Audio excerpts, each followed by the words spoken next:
Salam alaikum, bonjour à tous et à toutes. La question du hijab, encore une fois, on en a beaucoup parlé déjà dans pas mal de vidéos, mais pas encore de cette façon-là. Certes, nous défendons les musulmanes, les sœurs qui portent le voile et qui sont libres de le porter comme elles le souhaitent, de ne pas le porter, et ainsi de suite. Nous avons défendu les sœurs, les grandes, les petites, peu importe, qui souhaitent porter une abaya à l'école, une longue robe ou s'habiller comme elles le souhaitent, puisque c'est ça la liberté, c'est avoir le choix de s'habiller comme on veut, c'est avoir le choix d'être plus pudique qu'une autre, ou un peu moins, ou de porter du noir ou du blanc, ou bon, voilà. On a défendu tout cela, c'est pas le problème, on va pas revenir dessus, on n'est pas schizophrène ni contradictoire. Mais il y a un sujet sur lequel il faut qu'on parle quand même rapidement.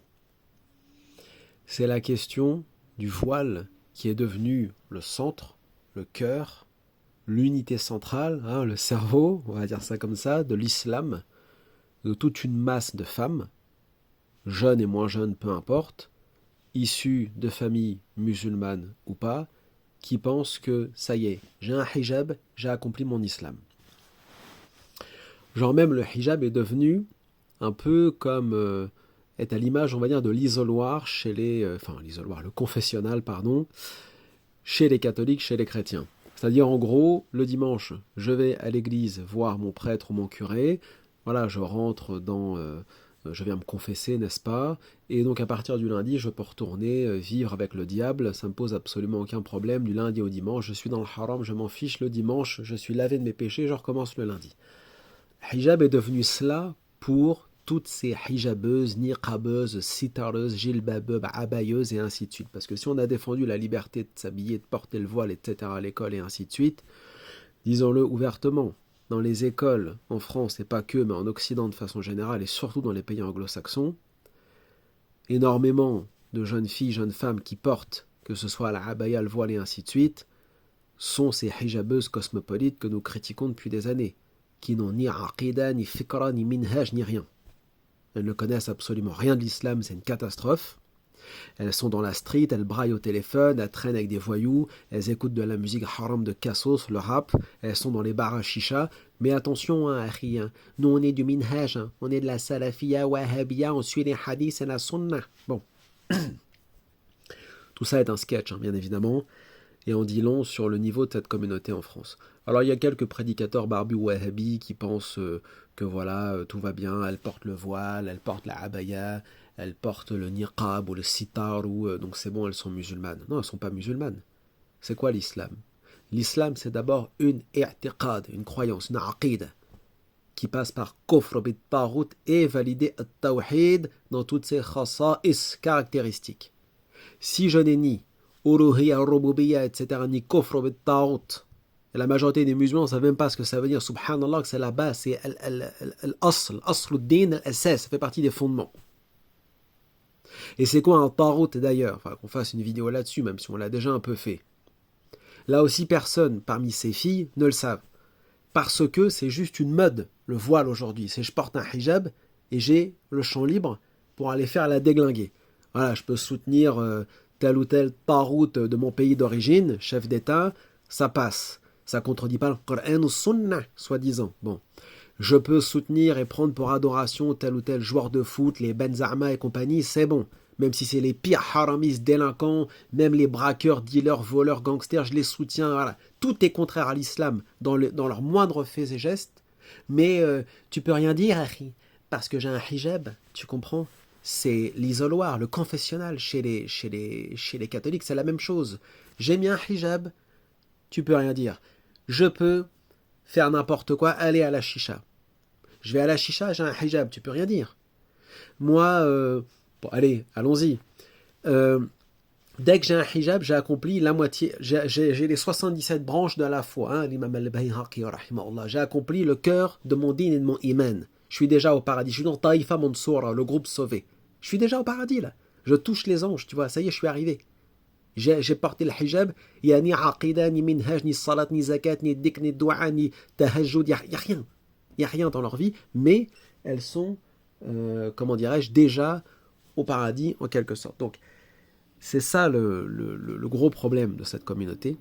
C'est, disons, la médiocrité et l'incompréhension totale par rapport à la foi, par rapport à ses bases, par rapport à ses fondations, par rapport à ses finalités, par rapport à ses obligations, ses interdits clairs qui sont dans le Coran al-Karim principalement et dans une poignée de hadiths mutawatir. Le reste, on sait ce que ça vaut. Donc, j'ai un hijab, c'est bon. Voilà, akhi. Elles veulent continuer à vivre comme des déglingués, ce qu'elles faisaient avant de revenir, soi-disant, à l'islam, parce que tout le monde revient à l'islam. Hein. Tout le monde est musulman aujourd'hui. Tout le monde est musulman. Hein, même la pire des crasseuses qui fait de la télé-réalité, elle est musulmane. Hein. Puis attention, il ne faut pas juger à rien. Tu sais pas ce qu'elle a dans le cœur, hein, tu sais. Voilà. Bon. Et tout le monde est musulman et tout le monde est musulman, subhanallah. Puis là, le discours même que je tiens, c'est ça fait 15 ans, subhanallah. J'en ai marre de ces musulmans. T'es trop dur, mais à force, subhanallah, d'être trop gentil, d'être mou comme du beurre, comme le sont les progressistes et les cosmopolites, vos meilleurs alliés. Des wahhabis salafis quasiment égorgeurs. On l'a vu qu'ils se font soutenir par des militants LGBT. Moi, j'avoue que l'extrême droite a raison quand elle dit « Regardez-moi ces pauvres cucks, ils ont rien compris. » Mais oui, ils ont rien compris. Enfin bref. T'as le hijab, t'as accompli quoi? C'est quoi le hijab? C'est un bout de tissu. Obligatoire, certes, mais enfin bref, c'est quoi? C'est la prière? C'est équivalent, comment dirais-je, au fait d'accomplir les obligations fondamentales de l'islam? Bien sûr que non, subhanallah, même tous les ulama de l'islam le disent. Voilà, bon. Donc, dans leur esprit à elle, maintenant, j'ai un hijab, et donc je peux rester exactement la même déglinguée que j'étais avant de revenir à l'islam, c'est bon. Genre, je peux continuer à aller à la chicha. Je vais à la chicha, mais j'ai un hijab, akhi. Attention, akhi, je fais de la pornographie, mais j'ai un hijab, akhi. Ça y vient, hein. Il y a même déjà, un frère m'avait envoyé une fois une actrice porno, je ne sais plus quelle origine, d'Asie, Pakistan, Bangladesh ou autre, qui se prétendait musulmane et qui disait que c'était pas contraire avec son din de faire de la pornographie, parce qu'elle a peut-être un hijab en plus. Donc, je traîne avec les lascars de mon quartier, mais j'ai un hijab, akhi. Voilà. Je suis sur OnlyFans, mais j'ai un hijab, akhi. Je suis sur Viva Street, mais j'ai un hijab, akhi. Je suis jusqu'à 3h du matin dans la street à brailler avec mes copines dans les McDo, Kebab, KFC, mais j'ai un hijab, akhi. Je suis dans toutes les soirées branchées, quasiment, même je suis dans des clubs échangistes pendant qu'on y est, mais j'ai un hijab, akhi. Voilà, le hijab est devenu l'isoloir, le confessionnal, comme chez les chrétiens. C'est une éponge, le hijab. Tout le haram, tout le kufr, tout le shirk billah, tabaraka wa ta'ala qu'elles font, est épongé par le hijab. Voilà, c'est le hijab qui prend tous les péchés et qui, hop, les balaye. Voilà, vous voyez? C'est ça, hein, concrètement. J'écoute de la musique haram, et publiquement, pas en cachette, etc. Parce que comme dit un hadith, ceux qui se préservent de al-qadurat, hadith rapporté par Malik dans le Muwatta, qui vaut pas grand-chose, mais on le cite quand même, qui dit que esquivez toutes ces saletés, falyastatir bisitrillah, couvrez-vous du voile d'Allah Azza wa Jal, c'est le minimum. C'est-à-dire, on fait du haram, mais le minimum, c'est au moins d'avoir la honte, la hajma, de se cacher. De dire on a au moins honte devant les humains, on veut contaminer personne, on se cache. C'est pas être hypocrite, c'est tellement la honte devant Allah Azza wa Jal et les humains, comment on se cache. Non, il n'y a plus de honte là, si on y va sur une Instagram toute la journée et ainsi de suite, allez hop. Comment dirais-je, attention à là on va nous dire, et les femmes volées peuvent plus rien faire. Donc vos mères pouvaient rien faire, vos grandes sœurs faisaient rien de leur vie. Non, subhanallah, c'était des femmes voilées, pudiques, qui se respectaient, voilées ou pas de toute façon. La femme musulmane, c'est pas une femme qui s'affiche. C'est une femme, c'est pas forcément une femme qui est enfermée chez elle, mais c'est une femme qui se respecte. Elle s'affiche pas devant tous les crasseux de la planète.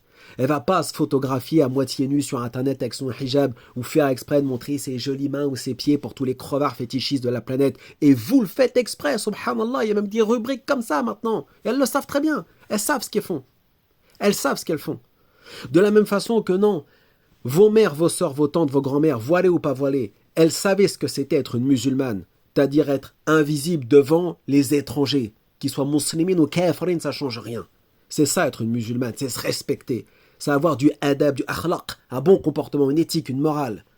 C'est pratiquer jihad al-nafs quotidiennement, comme les hommes, pareil, ils demandent la même chose aux hommes de toute façon. C'est ça être un musulman aussi. Et elles le savent.